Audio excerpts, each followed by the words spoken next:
Hello, everybody. Dave Neal here, stand-up comic and host of Bachelor Nation News. As we know, a couple days ago, it was announced that Brandon and Serene have broken up. Of course, this has led a lot of people to do armchair diagnosis. Oh, he's love bombing her.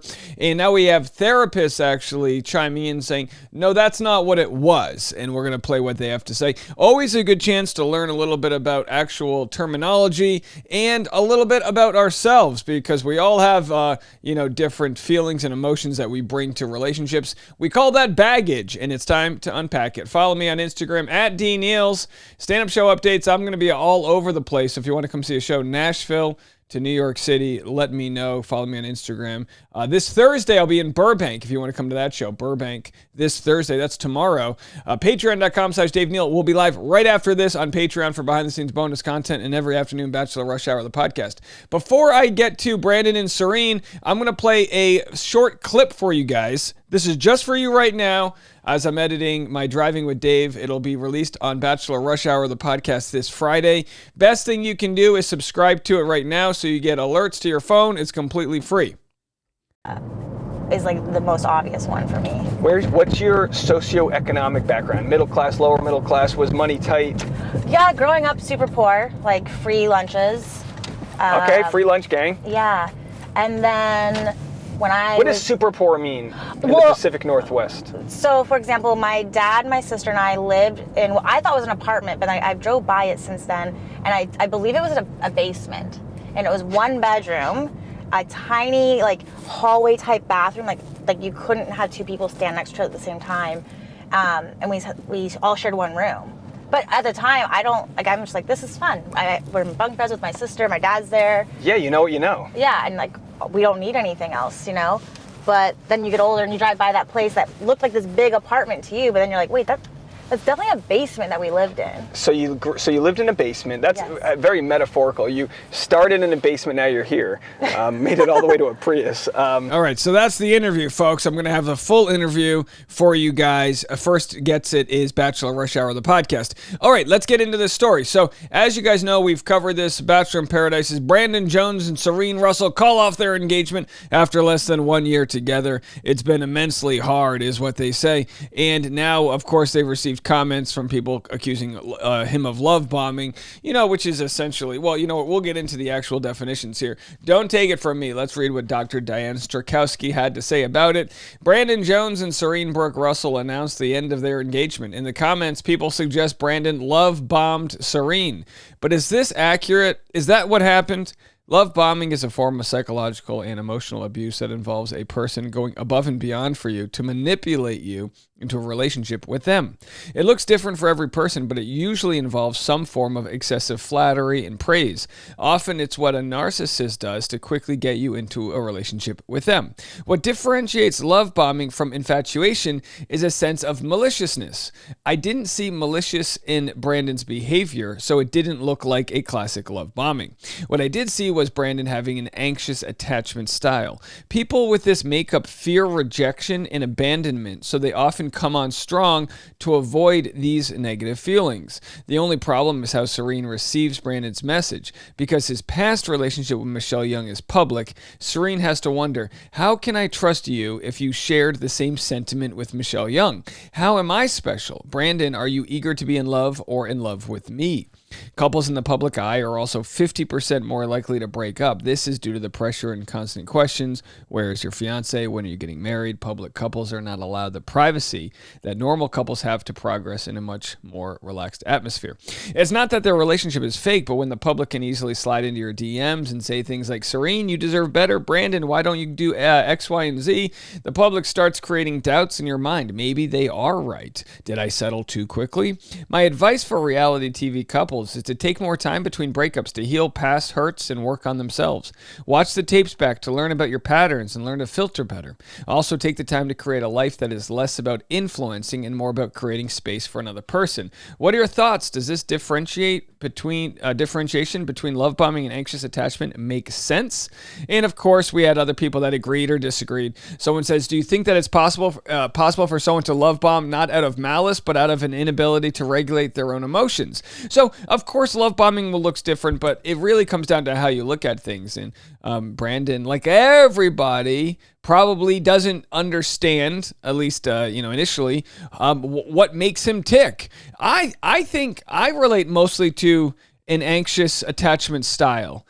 I don't consciously think I fear rejection, but I think I do relate to that. I would never say I'm guilty of love bombing, but these are just terms that are thrown around, and it's so convenient for us to throw these terms around while we watch a TV show that's edited and, of course, involves a very, overly dramatic, overly romantic scenario. So narcissistic love bombing. Let's just watch a few quick videos on what the hell it actually is. Hi, it's Dr. Fox, and I want to talk about love bombing and narcissists. And a lot of times, narcissists will use this tactic, which is sort of giving you a lot of gifts and attention and saying nice things, positive things, to draw you in, to get you deeper into the relationship. And what happens is, over time, that maladaptive aspect of narcissism, because there is healthy narcissism, but those that have narcissistic personality disorder or maladaptive narcissistic traits tend to use love bombing and other tactics to lure you into the relationship, to get you attached to them. That attachment becomes maladaptive because you're connected to that person and they use that attachment to their advantage. And that's where the tables turn, where they start saying things and doing things that make you question who you are and the choices you make. And it's important to be aware that love bombing is often a first step that they may use. Very interesting stuff. I mean, it'd be nicer if he wasn't living next to a highway, but we like that. Now, here's what love bombing means from an actual narcissist.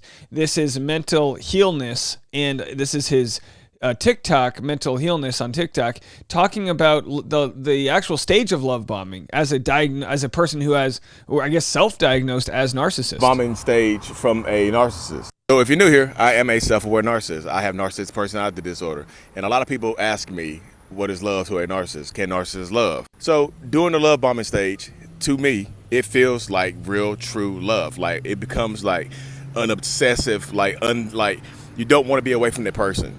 You want to just give that person everything to make them happy and smile and joyful, and because it makes us feel good as well to be able to do that and to be able to supply that. That's why a lot of times you see narcissists, study you so much to be able to give you everything that you want and need, because they want to make you happy. But as you progress further on into the relationship and whatnot, the narcissist gets tired of doing everything that you want and need and tries to switch back to being, the egotistical, typically selfish person that they are. When that happens, they start to devalue you and take the love away. But now you are addicted and you want to get that love back. Now we have the trauma bond coming in. Very interesting stuff here. So it's the idea that you can't sustain love bombing when it's actually going down as a narcissist, and you eventually maybe get bitter too. You're like, no, this is like, once you get the victim, really, once you secure them and attach them, then maybe that's when the love bombing stops.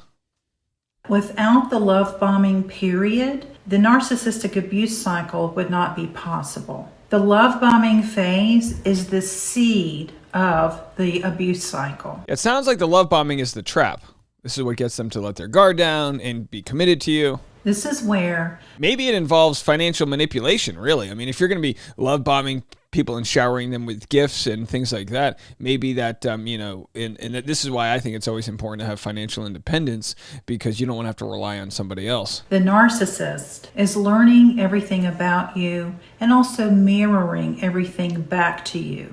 This is why it seems like the two of you share so much in common, and you have this just out-of-the-world connection that you have never felt before. But the narcissist doesn't really feel the same way, and they will ride the wave of your emotions and pretend to be as excited and surprised by your connection as you are. They lay the foundation for everything that's to come afterwards. This is why I know I'm not love bombing my wife, because I don't pretend to enjoy when she wants to watch Bridgerton. I'm always like, oh, come on. The narcissist will only invest in the relationship during the love bombing phase because they intend to eat out on that for years to come. So it's almost like, that is the trap that they can then feast off of and manipulate the situation further. Look, hey guys, I just think this is fascinating info to know. Well, let's go back to our friend here, the narcissist. The question was, I think I'm being love bombed right now. How do I know if it's love bombing or real? There's a fine line between love bombing and real love. One of those things is, intent. Like, what is this person's intent? Is this person trying to, get you to forgive them for something? Is this person trying to manipulate you? What is the intent? What is the gain from this, love bomb? And the telltale way that you can figure out if it's love bombing or if it's like real, genuine love is to say no to it. Deny their response, deny their advances. Put up a boundary and don't act grateful. Don't act thankful. See what happens. Because if it's a love bombing, you'll get met with some disdain and some anger. Very interesting. And finally, let's go to this one. Having an anxious attachment style in a relationship can be tough, but not impossible. So we know what love bombing is. And Dr. Diane Strakowski said what is going on is probably less love bombing and more just an anxious attachment style. A relationship that I'm with, no matter who I am with, I get very anxious. And I've learned that I might be an anxious attachment style. Do you know about this? Yeah, I never think too about it. The ironic thing is that, with the anxious attachment style, a lot of times you would tend to attract people with the avoidant attachment. True. style. And it becomes this tug of war where you're, push and pull. You want their attention. I also talk about codependency versus counterdependency. It's kind of just like a yin-yang thing. And the more you want it, the more they withhold it. So it can be pretty difficult to, have a relationship that can survive for long periods of time when that's who you are and that's who they are. But I feel like the answer is somewhere in the middle. If you have somebody who is anxious, and let's say you're dating somebody who is more so avoidant, if you all can compromise, the answer is somewhere in the middle. And I think without that, the relationship can definitely suffer. It's very interesting, just to use my own relationship as an example. I do think, maybe it's more mild in some cases, but I do think I have an anxious attachment style, and I do think my wife might be an avoidant style. And I think that can come from just how our inner child has dealt with controversy and adversity and things like that. But I think you just have to have grace that the other person's trying the best.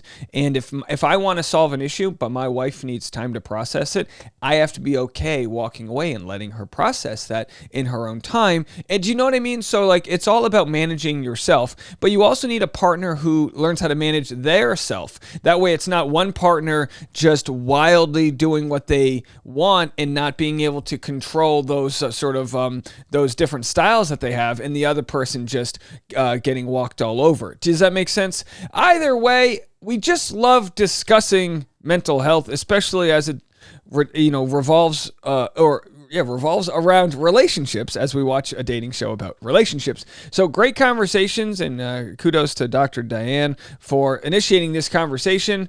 And let me know what you guys think. Leave a comment, and we're going to be live right after this on Patreon, patreon.com/Dave Neal.